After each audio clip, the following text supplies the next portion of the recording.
picture this. You are crouched behind a marble column in the Vatican's most sacred halls, the air thick with incense and something far more intoxicating. The year is 1501 AD, and through the shadows cast by flickering candelabras, you witness what no eyes should ever see within these holy walls. The sound of silk rustling against stone mingles with laughter that echoes through corridors where saints once walked. Your heart pounds against your ribs as you realize you are about to witness the most scandalous evening in papal history, an orgy so depraved that it would make even the Romans of antiquity blush with shame. The October air carries the scent of roasted chestnuts through the Vatican apartments. But tonight, these humble nuts will become props in a performance that will forever stain the reputation of the Catholic Church. In the private chambers of Cesare Borgia, son of Pope Alexander VI, 50 courtesans prepare for an evening that will be recorded in the most secretive diary of Renaissance Rome, preserved in the Vatican archives for centuries like a forbidden confession hidden beneath layers of pious prayers. Before diving into these forgotten stories of survival and suffering, if you enjoy learning about the hidden truths of history, consider hitting that like button and subscribing for more content like this. And please comment below to let me know where you're listening from. I find it incredible that we're exploring these ancient stories together from different parts of the world, connected across time and space by our shared curiosity about the past. The man who would become known as the most perverted pope in history was born Rodrigo de Borja y Doms on January 1st, 1431 AD, in the Spanish town of Xàtiva near Valencia. The dust of Spanish roads clung to his childhood memories, but destiny would carry him far from those humble beginnings to the marble corridors of Vatican power. His uncle, Alfonso de Borja, had already begun climbing the ecclesiastical ladder, and when Alfonso became Pope Calixtus III in 1455 AD, young Rodrigo's fate was sealed like wax on a papal bull. At 25, Rodrigo was made a cardinal deacon, not through divine calling or spiritual devotion, but through the ancient art of nepotism that flowed through the church's veins like poison through a dying body. The young Spaniard arrived in Rome with hunger in his eyes and ambition burning in his chest, ready to devour whatever opportunities the eternal city might offer. Rome in the late 15th century was a city of contradictions that would have made Dante weep with recognition. By day, pilgrims knelt in reverence before gilded altars, their prayers rising like smoke toward heaven. By night, the same streets witnessed transactions that would make merchants of flesh wealthy beyond their wildest dreams. The papal court had become a marketplace where everything, including salvation itself, carried a price tag written in gold ducats. Rodrigo Borgia understood this world better than most. He accumulated wealth with the methodical precision of a spider spinning its web, collecting ecclesiastical benefices across Europe like a merchant hoarding precious stones. His lifestyle was that of a Renaissance prince rather than a man of God. Lavish banquets, magnificent palaces, and a succession of mistresses who bore him children with the regularity of seasonal harvests. The most significant of these relationships was with Vanna Zaccatanei, a Roman noblewoman whose beauty was matched only by her understanding of how to navigate the treacherous waters of papal politics.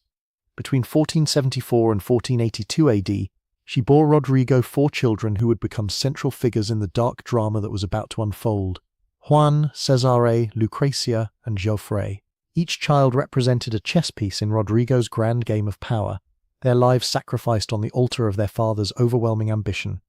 Even as a cardinal, Rodrigo's behavior scandalized Rome, no small feat in a city where scandal was as common as morning bread. Pope Pius II wrote him a scathing letter in 1460 AD, condemning conduct in Siena that had shocked the whole town and court. But shame was a luxury Rodrigo could not afford. He had a papacy to win, and moral reservations were obstacles to be overcome rather than principles to be honored. The conclave of August 1492 AD unfolded like a carefully choreographed dance of corruption.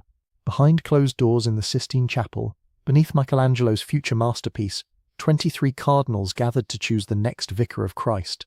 Gold changed hands with the fluidity of water, promises were whispered like prayers, and benefices were distributed like communion wafers. When the smoke finally cleared on August 11, 1492 AD, Rodrigo Borgia emerged as Pope Alexander VI, a victory achieved through what contemporaries openly acknowledged as simony, the buying and selling of holy offices. The Romans, surprisingly, celebrated. They had grown accustomed to their Spanish cardinal, and they anticipated a pontificate of magnificence and energy. Bonfires illuminated the 7 hills, torchlight processions wound through ancient streets, and triumphal arches rose like prayers made manifest in stone and wood. The new pope's coronation at St. Peter's Basilica on August 26th was greeted with what observers called the greatest ovation any pontiff had ever received. Alexander VI began his reign with measures that seemed to promise reform. He restored order to Rome's streets, where over 200 assassinations had occurred in just a few months before his election. He established districts with magistrates empowered to maintain peace, and he personally heard grievances every Tuesday, dispensing justice with what contemporary observers praised as admirable efficiency. For a brief moment it seemed that divine providence had placed the right man on the throne of St. Peter, but power, like wine, reveals character rather than creating it. Alexander's initial reforms were overshadowed by his relentless pursuit of advancement for his children, particularly his sons Juan and Cesare. Juan was made Duke of Gandia in Spain and married to a cousin of the Spanish king. Cesare, despite being only 18, was appointed to the prestigious Archbishopric of Valencia and later elevated to cardinal positions he treated as stepping stones rather than sacred callings. The papal apartments during Alexander's reign became a theatre where the sacred and profane performed an obscene ballet. Dinners stretched late into the night, accompanied by entertainment that pushed the boundaries of acceptable behaviour, even by Renaissance standards. Alexander's mistress, Julia Farnese, known throughout Rome as Julia la Bella for her extraordinary beauty, moved through the Vatican corridors as freely as any cardinal, her presence a constant reminder that the Pope's spiritual vows had been trampled underfoot by earthly desires. Johann Burchard arrived in this world of contradictions as a meticulous observer, armed with a quill and an unforgiving memory. Born around 1450 AD in Niederhaslerhardt, Alsace, this German priest had studied canon law and risen through ecclesiastical ranks to become the papal master of ceremonies, a position that granted him intimate access to the most secret moments of papal life. Beginning in 1483 AD, under Pope Sixtus IV, Burchard maintained what he called his Liber Notarum, a detailed diary that recorded both the magnificent ceremonies and the scandalous conduct of 5 different popes. Burchard was no romantic. He possessed the soul of an accountant and the eye of a court stenographer. His writings lack the flourishes of contemporary chroniclers, but they carry the weight of truth precisely because of their dry, matter-of-fact tone. He recorded papal ceremonies with the same attention to detail that he devoted to papal scandals, creating a documentary record that would eventually make even hardened Vatican archivists uncomfortable.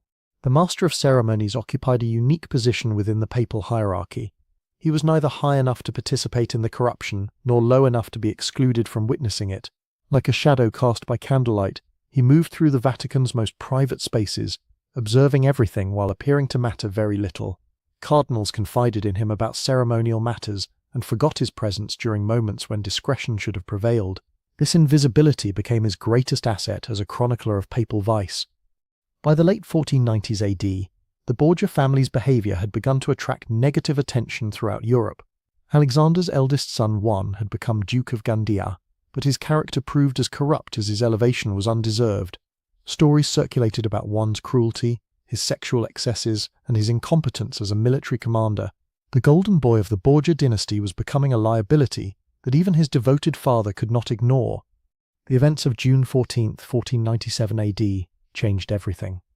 Juan's body was discovered floating in the Tiber River, his throat cut and his body bearing 9 wounds.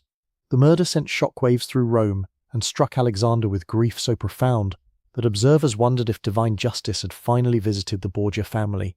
For 3 days and nights, the Pope refused food and sleep, weeping behind closed doors like a broken man rather than the mighty pontiff who had once intimidated kings.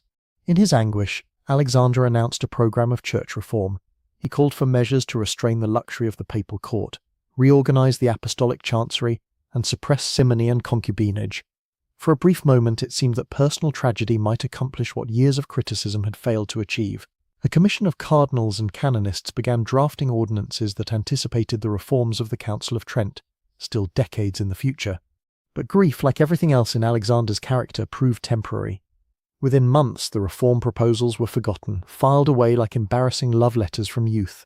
The Pope's attention turned to his surviving children, particularly Cesare, whose iron will and ruthless ambition would now drive the family's agenda. If one had been Alexander's heart, Cesare was his sword, sharp, cold, and utterly without conscience. Cesare Borgia possessed a magnetism that drew admirers and enemies alike.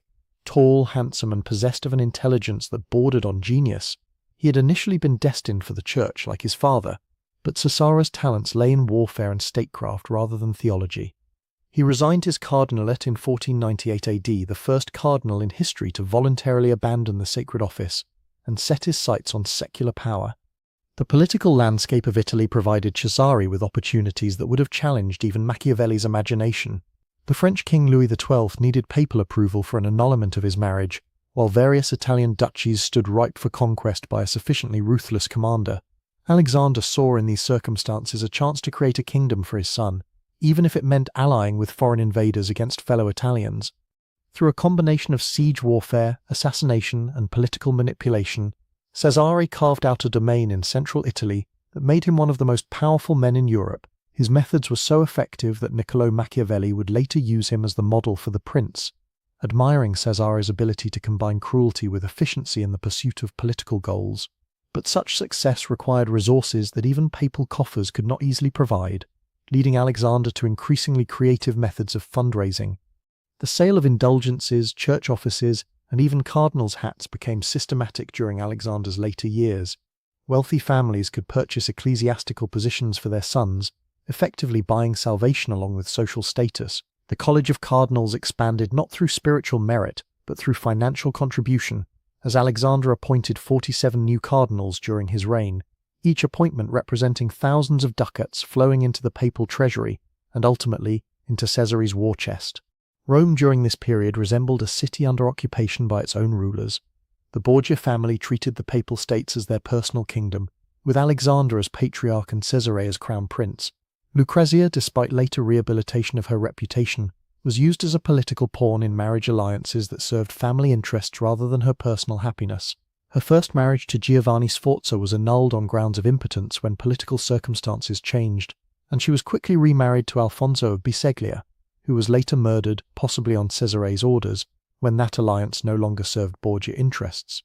The Vatican apartments during these years became a stage for increasingly elaborate entertainments that tested the boundaries of acceptable behavior, even by Renaissance standards.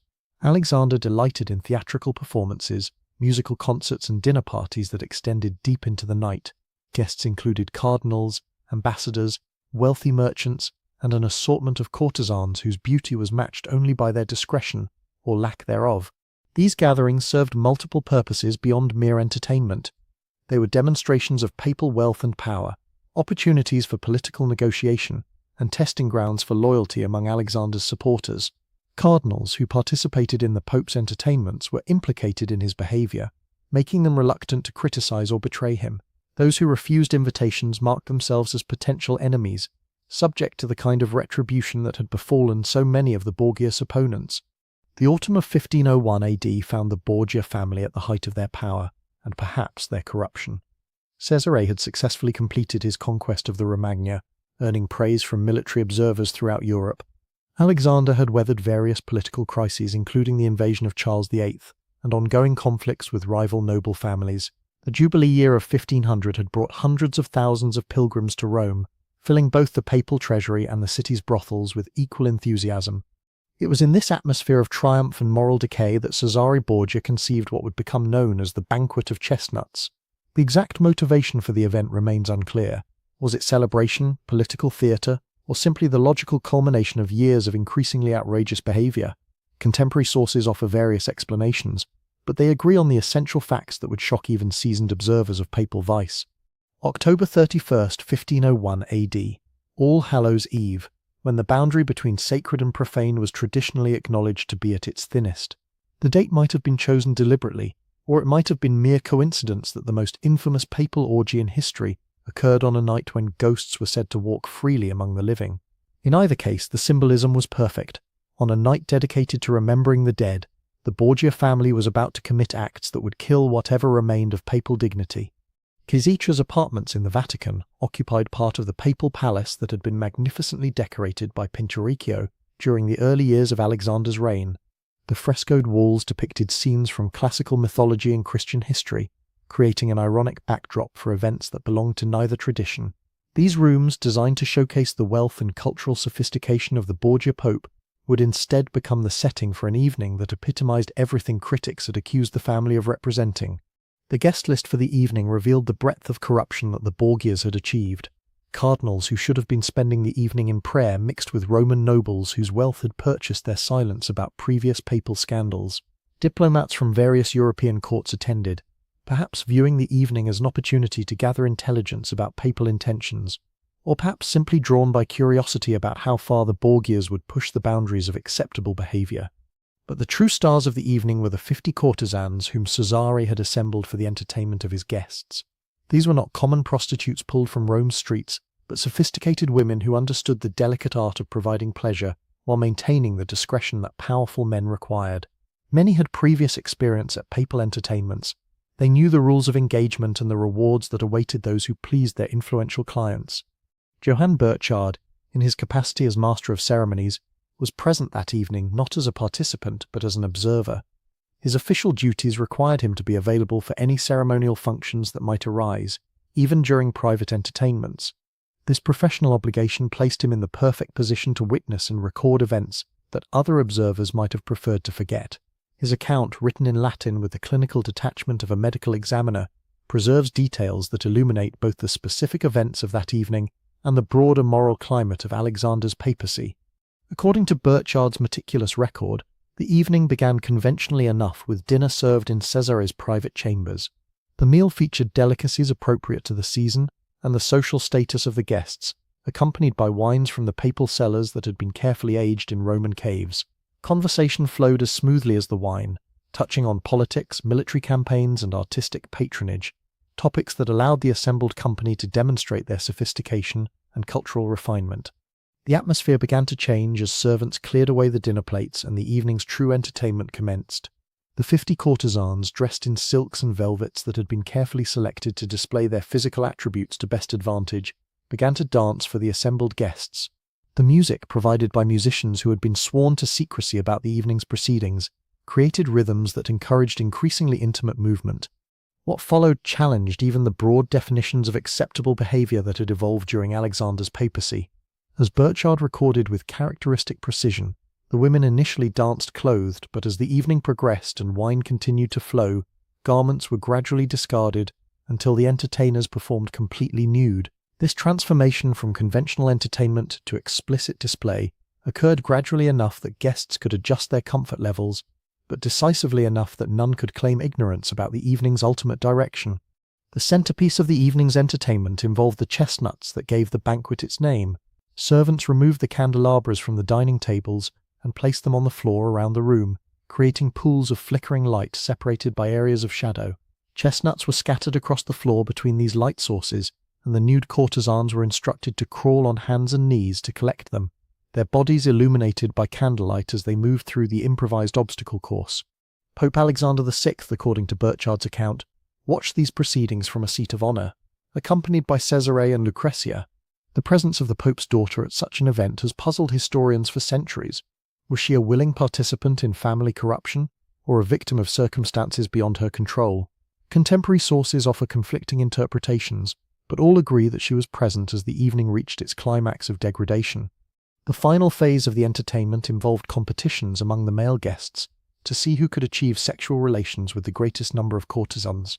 Prizes were offered: tunics of silk, shoes, barrets, and other luxury items that represented significant value in an era when such goods were largely handmade. The competitions were conducted publicly, with servants keeping score of each participant's performance, transforming intimate human connection into a spectacle for papal amusement. Burchard's account of these events was preserved in the Vatican's secret archives, sealed away from public view for centuries. When Pope Leo XIII opened the archives to researchers in the late 19th century, he specifically expressed reluctance to allow access to documents that might damage Alexander VI's reputation. The fact that such caution was necessary more than 4 centuries after the events described suggests the enduring power of the scandal that Burchard had so carefully documented. The morning after the banquet of chestnuts found Rome unchanged on its surface, but fundamentally altered in its spiritual foundations. Pilgrims continued to arrive for masses at St. Peter's Basilica, cardinals maintained their schedules of meetings and ceremonies, and the Pope himself appeared for public audiences as if nothing extraordinary had occurred. But knowledge of the previous evening's events spread through the city's network of servants, guards, and minor officials who had witnessed or heard about the papal orgy. Word of the banquet travelled beyond Rome through the diplomatic correspondence of foreign ambassadors who had either attended the event or learnt about it from reliable sources. Letters preserved in European archives document the shock and disgust of observers who had thought themselves immune to surprise about papal behaviour. Even representatives of secular rulers who maintained their own courts of considerable moral flexibility expressed amazement at what had transpired in the sacred precincts of the Vatican. The political implications of the scandal extended far beyond questions of personal morality. Reformers throughout Europe, including figures like Girolamo Savonarola in Florence, seized upon reports of the banquet as evidence that the papacy itself had become irredeemably corrupt. Calls for church councils to depose Alexander VI gained new urgency, supported by detailed accounts of behaviour that seemed to confirm the worst accusations against the Borgia Pope. Alexander's response to criticism was characteristically defiant. Rather than expressing remorse or implementing reforms, he intensified his support for Caesare's military campaigns and continued to live with the same magnificent excess that had characterized his entire papacy. If anything, the scandal seemed to liberate him from whatever restraints had previously limited his behavior, as if public acknowledgement of his corruption freed him from the necessity of maintaining even superficial respectability. The banquet of chestnuts occurred near the end of Alexander's papacy, but it was not an isolated incident of moral failure. Instead, it represented the logical culmination of years of steadily escalating corruption that had transformed the papal court into something that would have been unrecognizable to earlier generations of Christian believers. The sacred and profane had become so thoroughly intermingled that distinguishing between them required an effort that few were willing to make. Savara Borgia's career continued to flourish in the immediate aftermath of the scandal, suggesting that moral outrage had little impact on political calculations in Renaissance Italy. His military successes continued to earn praise from observers who admired effectiveness regardless of the personal character of those who achieved it. Machiavelli's later analysis of Savara's methods explicitly separated political skill from moral virtue, arguing that successful rulers must be willing to employ any means necessary to achieve their ends. But success built on such foundations proved temporary. Alexander VI died on August 18, 1503 AD, possibly from malaria, but surrounded by rumours of poisoning that reflected the atmosphere of suspicion and violence that had characterised his reign. His death brought immediate consequences for his children. Cesare's political support evaporated without papal protection, and he died fighting as a common mercenary in Spain just 4 years later. Lucrezia survived to become Duchess of Ferrara, but her later life was overshadowed by the scandals of her youth and the notorious reputation of her family. The new Pope, Julius II, refused to occupy the Borgia apartments where the banquet of chestnuts had taken place. He moved to rooms on the floor above, which he commissioned Raphael to decorate with frescoes that would become some of the most celebrated artworks in Vatican history. This physical relocation symbolized a broader attempt to distance the papacy from the moral failures of Alexander's reign, though the damage to papal reputation proved more difficult to repair than damaged apartments. Historical assessment of the banquet of chestnuts has varied according to the moral and political climate of subsequent eras. Catholic historians of the 19th and early 20th centuries often disputed the accuracy of Burchard's account, arguing that a reliable witness could not have documented such extreme behaviour, or that later interpolations had corrupted the original text. Protestant historians conversely embraced the scandal as evidence supporting their criticisms of papal authority and Catholic claims to moral leadership. Modern historians generally accept the basic accuracy of Burchard's account, while placing it in the broader context of Renaissance Italian culture. They note that sexual displays and public entertainments involving prostitutes were not uncommon among secular rulers of the period, making Alexander's behaviour shocking primarily because of his position as head of the Catholic Church, rather than because such conduct was unknown in contemporary society. The architectural setting of the banquet adds another layer of historical irony to the events of that October evening. The rooms where the orgy occurred had been decorated by Pinturicchio with frescoes depicting episodes from classical mythology and Christian history. Ancient gods and saints looked down from painted walls as scenes unfolded that would have scandalized both pagan and Christian sensibilities, creating a visual commentary on the distance between artistic ideals and human reality. Archaeological investigations of the Vatican apartments have revealed details about the physical layout that help explain how such events could occur within the papal palace. The Borgia apartments were designed with multiple chambers connected by corridors that allowed for both public ceremonies and private entertainments. Soundproofing between rooms meant that activities in one area might not be audible in adjacent spaces, providing the privacy necessary for Alexander's increasingly extreme behavior. The preservation of Burchard's diary in the Vatican secret archives raises questions about the Church's relationship with its own history. For centuries, these documents remained sealed, accessible only to a handful of researchers who had received special permission from papal authorities. The decision to maintain such records while restricting access to them suggests recognition of their historical importance combined with embarrassment about their contents. Contemporary accounts from sources other than Burchard provide corroborative evidence for at least some version of the events described. Diplomatic correspondence from the period includes references to papal entertainments that push the boundaries of acceptable behavior, though few sources provide the explicit details that make Burchard's account so compelling. The convergence of multiple sources pointing to similar conclusions strengthens the case for accepting the basic historicity of the Banquet of Chestnuts. The scandal's impact on subsequent papal history cannot be measured solely in terms of immediate political consequences. Alexander VI's behavior, culminating in events like the Banquet of Chestnuts, provided ammunition for Protestant reformers who argued that the papacy itself had become irredeemably corrupt.